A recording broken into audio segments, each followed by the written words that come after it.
Assalamualaikum warahmatullahi wabarakatuh. Perkenalkan, nama saya Wildan Rahmadan. Di sini saya akan menjelaskan hasil observasi saya di Dinas Pariwisata dan Kebudayaan. Langsung saja, latar belakang pariwisata dan budaya merupakan dua sektor penting yang mampu mendorong pertumbuhan ekonomi daerah serta menjaga identitas lokal. Kabupaten Pandeglang sebagai daerah yang kaya akan destinasi wisata dan kekayaan budaya memiliki tantangan tersendiri dalam mengelola dan mengembangkan potensi tersebut. Observasi ini bertujuan untuk memahami bagaimana Dinas Pariwisata dan Kebudayaan Kabupaten Pandeglang menjalankan fungsinya dan pengembangan dan pelestarian sektor pariwisata dan budaya. Tujuan observasi: mengetahui struktur tugas pokok Dinas Pariwisata dan Kebudayaan, mengamati proses kerja dan program kerja yang sedang dijalankan, mengidentifikasi kendala yang dihadapi dinas dalam pengembangan pariwisata dan pelestarian. Metode observasi. Metode yang digunakan dalam observasi ini adalah observasi langsung di lapangan serta wawancara singkat dengan pegawai yang bersangkutan.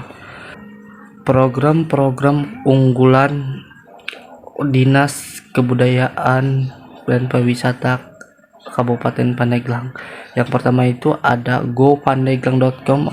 Gopandeglang.com adalah situs resmi Dinas Pariwisata dan Kebudayaan Kabupaten Pandeglang yang menyajikan informasi lengkap mengenai destinasi wisata unggulan seperti Pantai Carita, Tanjung Lesung, Taman Nasional Ujung Kulon, dan Pulau Pucang. Portal ini juga menyediakan galeri foto, harga tiket masuk, serta rute perjalanan untuk memudahkan wisatawan dalam merencanakan kunjungan mereka. Program unggulan yang kedua itu SIGampang atau bisa di Sistem Informasi Geografis Gambaran Pandeglang. SIGampang adalah aplikasi yang berbasis peta alternatif yang dikembangkan oleh pemerintah Kabupaten Pandeglang untuk mempermudah calon investor dan mengeksplorasi potensi investasi berbagai sektor, termasuk pariwisata. Melalui aplikasi ini, pengguna dapat melihat lokasi strategis, infrastruktur pendukung, dan data potensi investasi tanpa harus datang langsung ke lokasi. Program keunggulan yang ketiga yaitu aplikasi promosi pariwisata berbasis web. Dinas Pariwisata Kabupaten Pandeglang juga mengembangkan aplikasi promosi pariwisata berbasis web yang dirancang menggunakan framework Codel Giniter. Aplikasi ini memungkinkan wisata untuk mendapatkan informasi pariwisata di Kabupaten Pandeglang dan membagikan ulasan serta foto destinasi yang mereka kunjungi. Tujuan dari aplikasi ini adalah untuk meningkatkan daya tarik wisatawan lokal dan mancanegara serta mencapai target kunjungan wisatawan yang telah ditetapkan. Hasil observasi. Yang pertama itu bidang pengembangan dan destinasi wisata, bidang pemasaran dan kerjasama pariwisata, bidang kebudayaan dan sekretariat desa.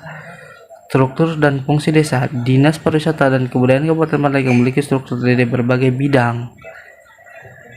Lanjutannya, aktivitas pegawai. Selama observasi ini saya melihat aktivitas rutin pegawai antara penyusun laporan evaluasi kunjungan wisatawan, rapat koordinasi kegiatan Festival Budaya Pandeglang, pendapat situs budaya dan sanggar seni wilayah Pandeglang, penyusun rencana pengembangan destinasi wisata baru.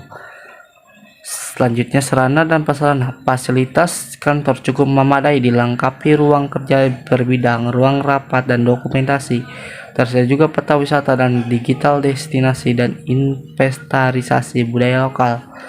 Selanjutnya, kendala yang dihadapi. Beberapa kendala yang disampaikan oleh pegawai: terbatasnya anggaran promosi dan pengolahan kawasan wisata, keterbatasan ahli di bidang pelestarian budaya, infrastruktur menuju lokasi wisata yang masih kurang memadai, rendahnya partisipasi masyarakat dalam menjaga kelestarian budaya. Kesimpulannya, dari hasil observasi yang dilakukan, Dinas Pariwisata dan Kebudayaan Kabupaten Pandeglang menunjukkan upaya serius dalam memajukan sektor pariwisata dan pelestarian budaya. Meskipun dihadapkan pada beberapa kendala, dinas ini tetap berkomitmen menjalankan program strategis seperti festival budaya tahunan, promosi digital, dan kerjasama dengan berbagai pihak. Sinergi antara pemerintah dan masyarakat sangat dibutuhkan untuk mendukung pengembangan potensi lokal secara berkelanjutan. Saran: perlu peningkatan anggaran untuk promosi wisata dan pelestarian budaya. Diperlukan latihan sumber daya manusia di bidang pariwisata dan budaya. Kolaborasi dengan masyarakat dan pelaku usaha wisata harus lebih ditingkatkan. Optimisasi media digital sebagai sarana promosi pariwisata. Sekian observasi saya. Assalamualaikum warahmatullahi wabarakatuh.